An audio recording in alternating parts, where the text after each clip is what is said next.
বন্ধুসকল, আজিৰ ভিডিঅ'টোত মই আপোনালোকক এনেকুৱা কিছুমান টিপছ দিম যিবোৰ ব্যৱহাৰ কৰিলে আপোনাৰ পাৰ্টনাৰে আপোনাক এনি টাইম মিছ কৰিব। আপোনাক মিছ নকৰাকৈ তেওঁ এটা মুহূৰ্তও থাকিব নোৱাৰিব।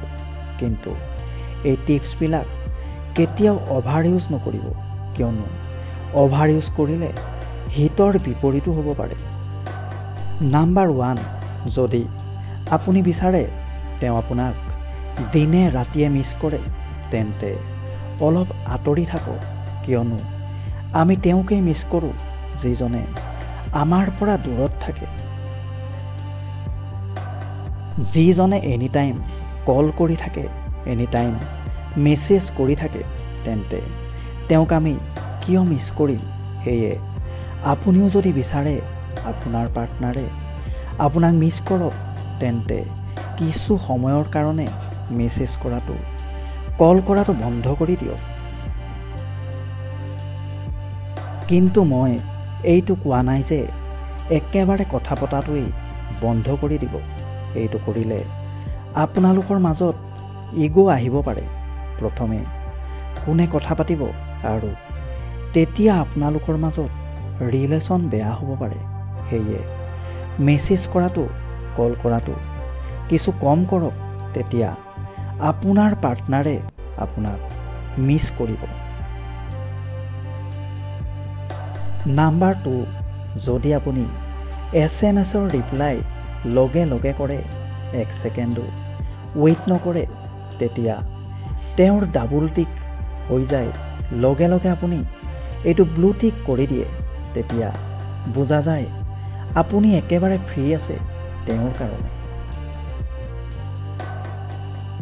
এনি টাইম আপুনি এভেইলেবল আছে তেওঁৰ কাৰণে, আৰু যিজন এভেইলেবল থাকে তেওঁক কোনেও মূল্য নিদিয়ে। সেয়ে এনি টাইম এভেইলেবল থকাটো বন্ধ কৰক। তেওঁ মেছেজ কৰিলে অলপ লেটকৈ ৰিপ্লাই দিয়ক, অলপ ব্যস্ততা দেখুৱাওক, তেতিয়াহে আপোনাৰ গুৰুত্ব বাঢ়িব। নাম্বাৰ 3, যদি আপুনি বিচাৰে তেওঁ আপোনাক গুৰুত্ব দিয়ে, তেন্তে যিমানেই পাৰে আপোনাৰ ফটো তেওঁলৈ শ্বেয়াৰ কৰক।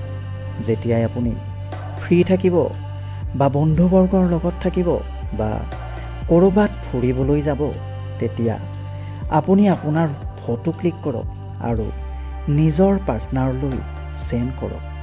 এইটো কৰিলে তেওঁ যেতিয়াই ফ্ৰী থাকিব, তেতিয়া আপোনাৰ ফটোবোৰ চাব আৰু তেওঁ আপোনাক মনত পেলাব।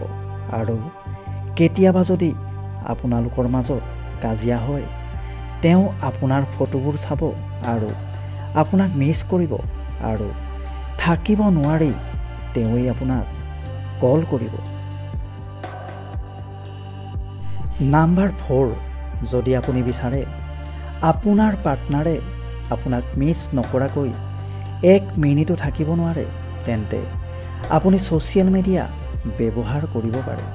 যেতিয়াই প্ৰেমিক প্ৰেমিকাৰ মাজত কাজিয়া হয়, তেতিয়া ইজনে সিজনৰ ফেচবুক, হোৱাটছএপ চেক কৰি থাকে, লাষ্ট চিনবোৰ চেক কৰি থাকে। সেয়ে আপুনি তাত কিছুমান হেপিনেছৰ ষ্টেটাছ, হেপিনেছৰ ফটো আপলোড কৰি থাকক, কাৰণ তেওঁ যেতিয়াই দেখা পাব আপুনি হেপী হৈ আছে, তেতিয়া তেওঁ সকলো এৰি আপোনাৰ কাষলৈ আহিব বিচাৰিব। কিন্তু এইটো কেতিয়াও অভাৰ ইউজ নকৰিব। নাম্বাৰ 5, যদি আপুনি বিচাৰে তেওঁৰ সকলো সময়তে আপোনাৰ প্ৰতি ইণ্টাৰেষ্ট থাকে, তেন্তে নিজৰ সকলো কথা কৈ নিদিব। যেতিয়া তেওঁ সুধিব তেতিয়াহে ক'ব, কিয়নো আপুনি তেওঁক নিজৰ সকলো কথা কৈ দিলে তেওঁ ইণ্টাৰেষ্ট কমি যাব। সেয়ে নিজকে অলপ গোপনে ৰাখক, অলপ ৰহস্যময় বনাওক, যাতে তেওঁ ভাবিবলগীয়া হয় এতিয়া আপুনি কি ক'ব, কি কৰিব। নাম্বাৰ 6, যদি আপুনি বিচাৰে আপোনাৰ পাৰ্টনাৰে আপোনাক সকলো সময়তে মনত ৰাখে, তেন্তে আপুনি নিৰ্দিষ্ট কিছুমান বস্তুক ব্যৱহাৰ কৰিব পাৰে, যেনে নিৰ্দিষ্ট এটা পাৰফিউম, নিৰ্দিষ্ট কিবা এটা খোৱা বস্তু।